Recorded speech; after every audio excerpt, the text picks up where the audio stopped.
Hey, music lovers. It's Cheryl and Vince for another episode. Welcome. Of Rider TV. All right. And we've, well, who are we talking to today? I know, but I'll let you say it. Well, you've actually met him. He was on Rock the Boat. Yeah, he's a really charming man, actually. He's wonderful when he's not being a rock star. He's a very intelligent, articulate person. He's a very nice young man. He is. I think he's got wife and kids as well. Yeah. Yeah. I interviewed him for the radio, and we were lucky enough to also snag an interview with him in the John Farnham room at the Entertainment Centre. Oh. When he was here in Adelaide. Oh, so, did they do a gig there? They did. Oh, all right. Is that where you did this interview? Yeah. So they've got a all the posh joints. I get telephone booths. She gets the John Farnham room. Yeah. So he's got a band of original players called Dellacoma. Yes. And he also brought the Australian INXS tribute show here. Yep. He's Del Rio, and he is a very talented guy. Well, I saw the INXS show on one of the Rock the Boats because the Zep Boys were doing one. And great band. Energetic, really does entertaining and does INXS proud. So, let's have a look. Let's have a look and listen.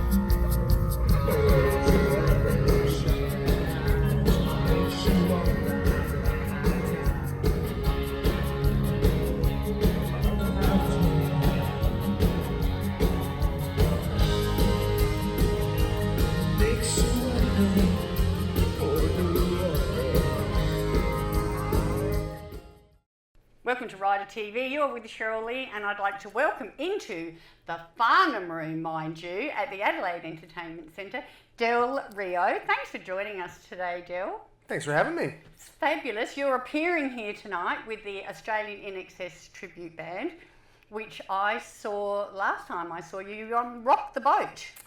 Yeah, that was not this last one, but the one before. It was a lot of fun. We used to do a lot of the cruise ships, but we'd never done Rock the Boat before, so this was good to tick that one off. It was, I loved it because you're just so energetic, and I think, 1 minute you were there, and then you were running by the pool, then you were up the stairs, and I think they were a bit worried about you getting into the pool.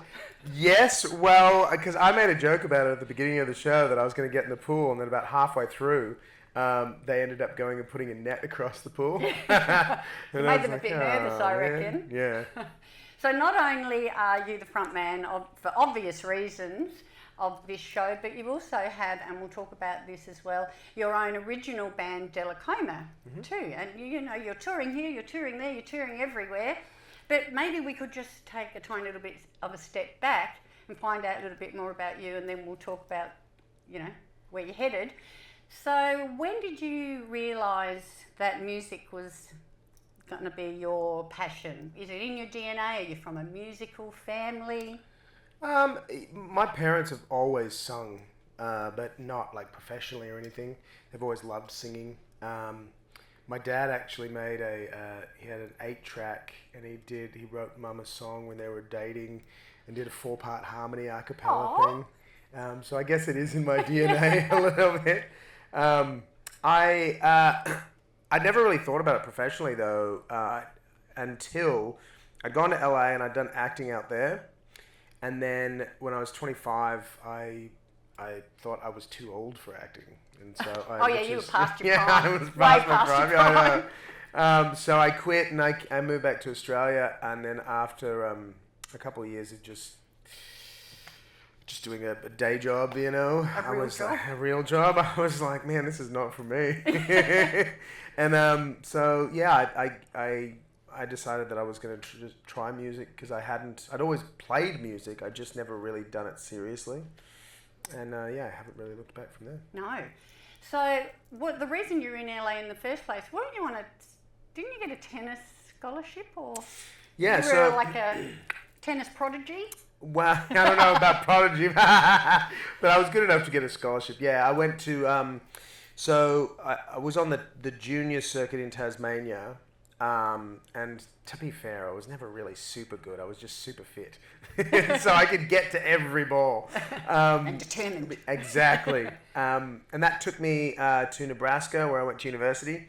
But they cancelled the tennis program after I'd already gotten there because they'd lost funding. So I never actually even played tennis in university, even though that's the reason I'd come over. But that actually led me into acting because I had to get a scholarship in something else. Got a scholarship building sets. And then through building sets, I met some of the actors and directors and stuff and started acting there. And that's what led me to LA. Yeah. So it was always sort of in the plan, being in the entertainment industry, wasn't it? Yeah. Somehow or another. Somehow or another. Yeah, it's and just so there. You never really had a plan B if like this didn't work out? No, I've kind of... my dad, he was an accountant for many years, and he always hated his job, and then he kind of got out of it. Like, actually, he would have been about my age now, when he kind of got out of that and poked around doing a few different things, some gardening, he did some event planning, pardon me. But I think that left a big impression on me about doing, like, trying to figure out what I actually wanted to do. Yeah. You know, kind of seeing him go through this process of something he'd just always done, but he wasn't particularly interested in the accounting world. He's always been good with numbers, but that wasn't really his passion. No. You know, so I think from a young age that was something that really meant a lot to me, was to try and find something that I was passionate about, because you've got to spend your life doing something. You might as well love it. Exactly. And what do they say? Then you don't work a day in your life. That's it. You That's love it. what you do. Yeah. So I'm hearing an accent, Del. Is that from your time in America? Yeah. So that's Dad's American and Mum's half American, and then I'm obviously half American as well. So I spent 7 years living over there. And then I was homeschooled as well, so I've always kind of had a little bit of an accent from Mum and Dad at home. Yeah. In Tasmania. Yes. Yep. Yes.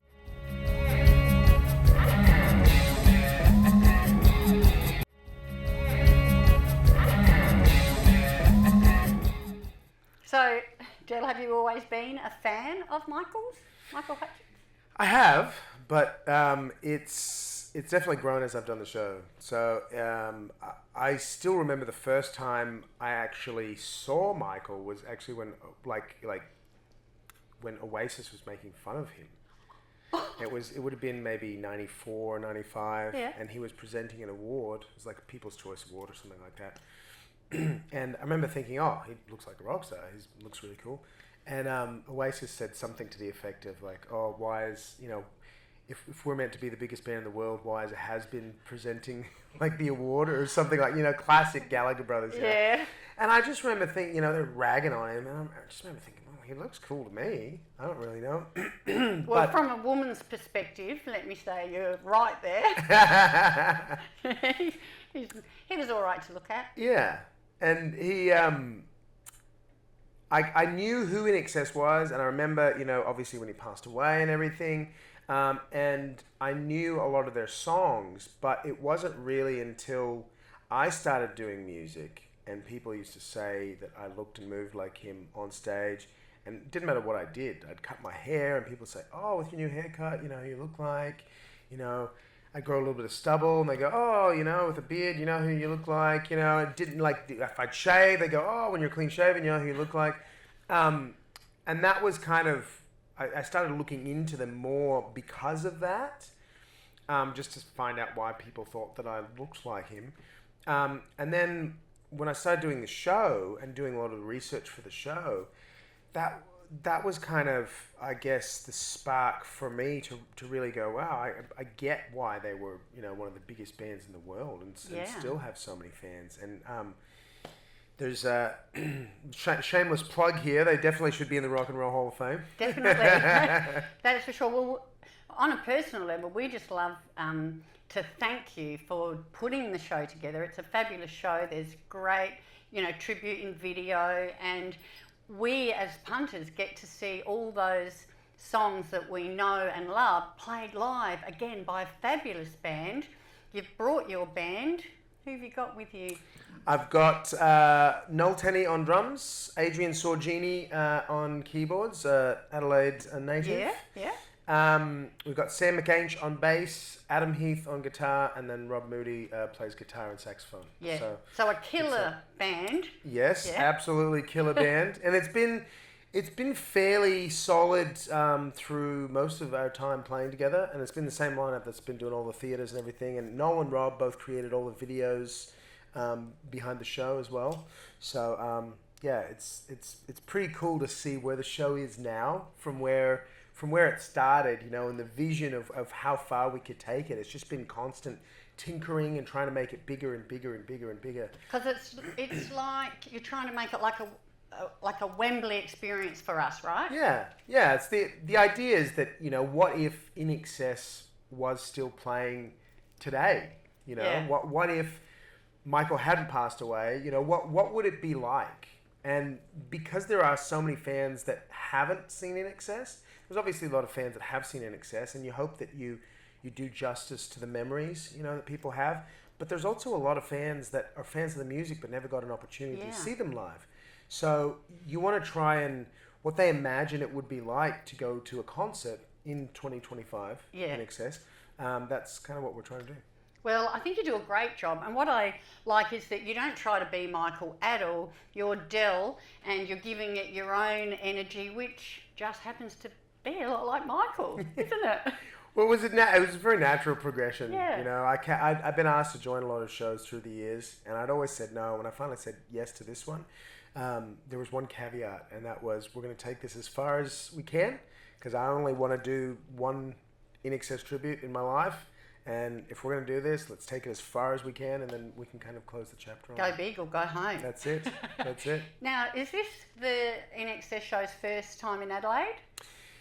Yeah, so we played Noarlunga, which, from what I'm told by Adelaide natives, that it is definitely not Adelaide. But we played a theatre down there a couple of years ago when we were first starting the theatre show run. But this is our first time actually playing Adelaide. So we'll see you tonight. My hubby and I, we've got front row tickets. Yes. Yay! I'll give you a wave. And you brought the family? You're bringing the family to our town? Yes. So my wife is originally from Adelaide. Yeah. So her dad, stepmom, brother will all be here, as well as some of her childhood friends as well, which will be really exciting. Awesome. Might meet them later. Yes. Alrighty. So I just wanted to talk a little bit about Dellacoma, if I can, because it's like you've got a dual life. Because Dellacoma is a little bit of would it be a heavier sound? Yeah, it's heavier than INXS. It's not heavy metal, but hard rock, just a rock and roll band. So we've got new album coming out. Haven't announced dates yet, but it'll be probably November that we'll have the new album out. So I was just listening to a mix of the next single actually on the way here. So the last single was Leave a Light On. Yep. And you had Cassandra Carson from the US play with you, sing with you. And I found this really interesting. You actually wrote that song in your teens. Yeah. So that was one of the first songs that I actually ever wrote. Pardon me. It was a very difficult part of my life. It's a very raw. Yes. It was actually going through my first divorce, believe it or not. I was very young when I got married and divorced the first time, and it was a very raw experience that I kind of just wrote, and it just kind of came out. And I tried it in every band I'd been in, but it just never really worked. And it came together on my last album, but I was in the midst of breaking up with my record label at the time, so it didn't really get the proper push. So with the new record label, we decided to re-release it and do it as a duet with Cassandra, and it's kind of cool to see where it is now, because it's a song that's like 20 years old. Yeah.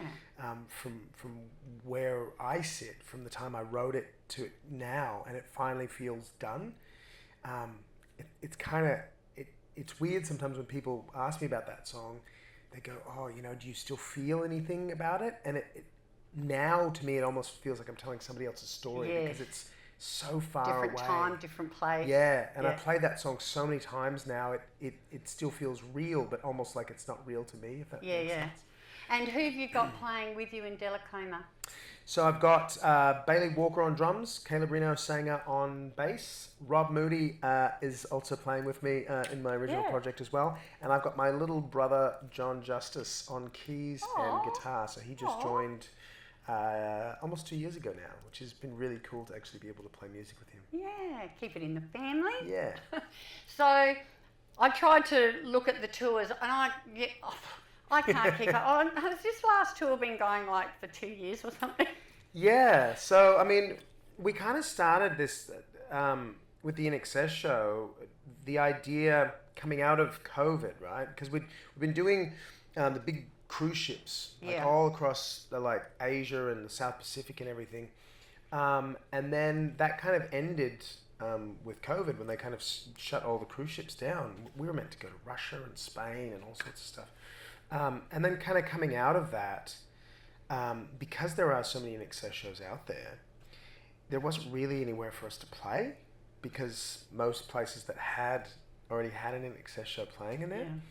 So we kind of looked at, we thought, okay, well, we've developed this show for the big theatres with moving stages and everything on the cruise ships. And we can't really do that in pubs. So what if we try doing it in theatres on land? And our agent at the time said, "Oh, it won't work in theaters. People are not into that in theaters." Exactly. So essentially, what we did is we politely parted ways with the agent and went out on our own. And we didn't really have a plan at the time for anything other than let's just see if we can get this into theaters. And it's an expensive exercise, so not lose our houses, and then just see where it goes. And so I think our first theatre show was February 2023. And to find out the ones that are coming up, the best place is the website? Yeah, oztributeshow.com.au, so oztributeshow.com.au. And then back to Dellacoma, so I can't keep up. I know, I can't.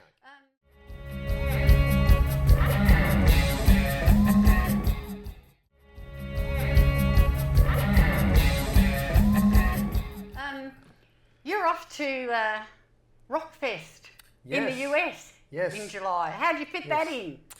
Well, so middle of the year, I took a break from doing my own music for quite a few years, and it was really on my heart to start doing that again. And I used to play a lot in the US, and I played Rockfest 2017, I think it was, with my own music.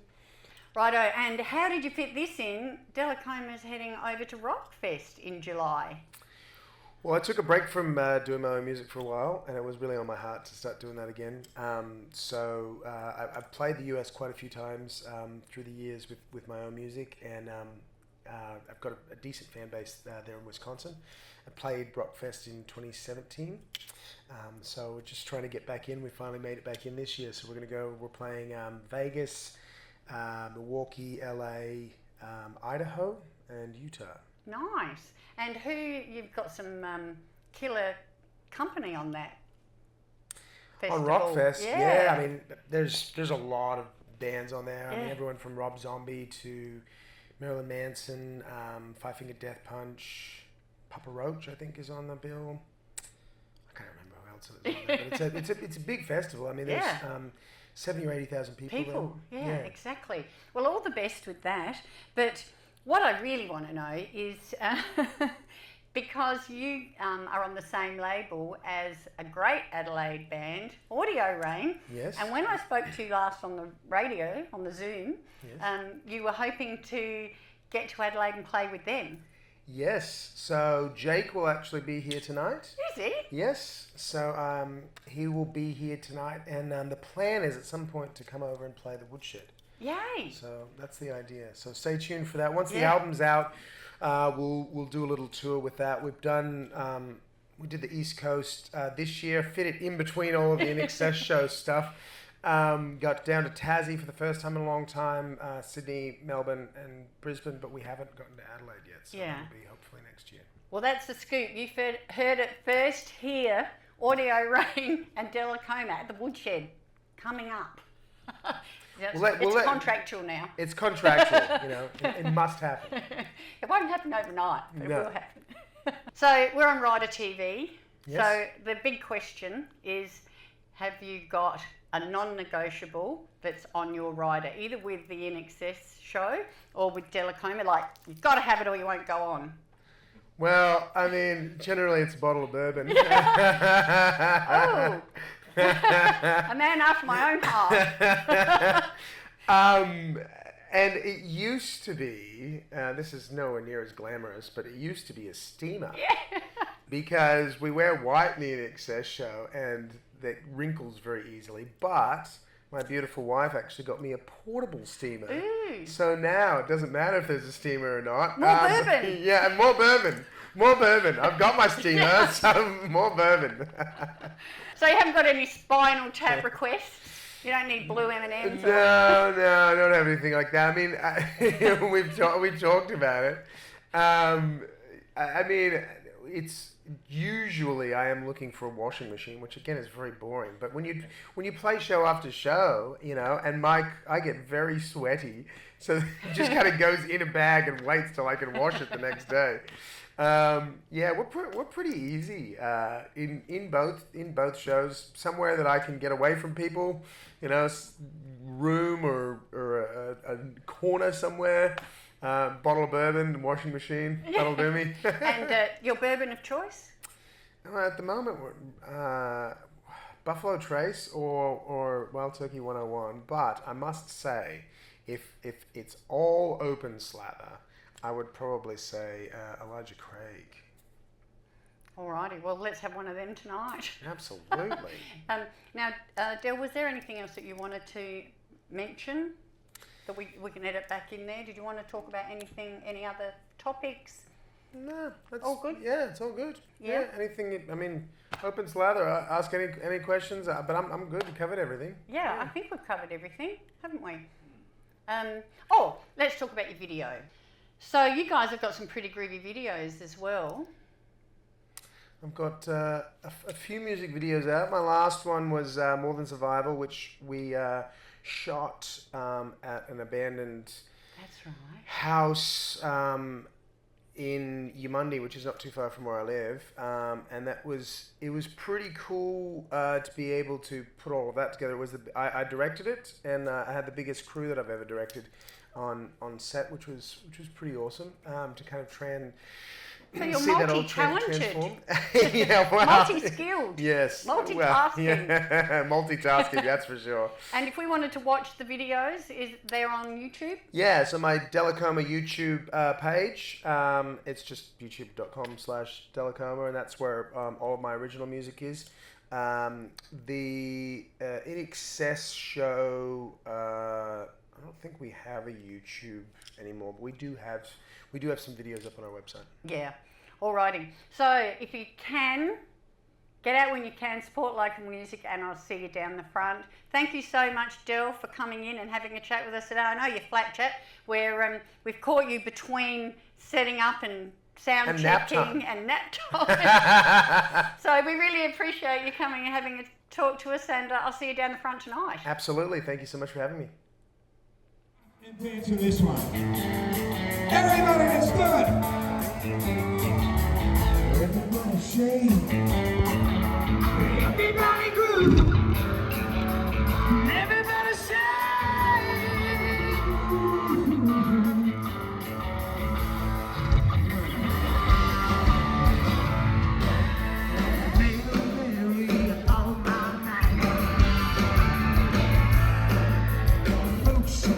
So what do I always say? Get out and support local music, and I'll see you down the front. They were good. Yeah. And we shall see you next week on the same bat time. Same bat channel. Why do we say that? Didn't you used to watch that? All the time, religiously. Yeah. And we'll see you next week.